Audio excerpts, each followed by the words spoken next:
50,000 insurance.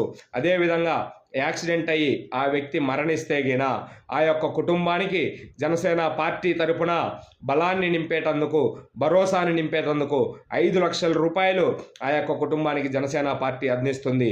అయితే ఈ నెల జూలై 18వ తారీఖు నుంచి జూలై 28వ తారీఖు వరకు ఈ యొక్క క్రియాశీలక సభ్యత్వ కార్యక్రమం అనేది నిర్వహించడం జరిగింది. కావున రేపే జూలై 28వ తారీఖు కావున ప్రతి ఒక్క జన సైనికుడు, ప్రతి ఒక్క జనసేన వీర మహిళ, పవన్ కళ్యాణ్ గారిని అభిమానించే పవన్ కళ్యాణ్ అభిమాని కూడా ప్రతి ఒక్కరూ కూడా ఈ యొక్క జనసేన పార్టీ క్రియాశీలక సభ్యత్వం చేసుకోండి. ఇది కేవలం మన కుటుంబానికి మనం నింపేటువంటి భరోసా మాత్రమే. ఆలోచించండి, 500 రూపాయలు పెట్టి సభ్యత్వం తీసుకుంటే ఏమీ కాదు. ఏమన్నా జరిగితే గిన మన యొక్క కుటుంబానికి జనసేన పార్టీ 5,00,000 రూపాయలు అందిస్తుంది.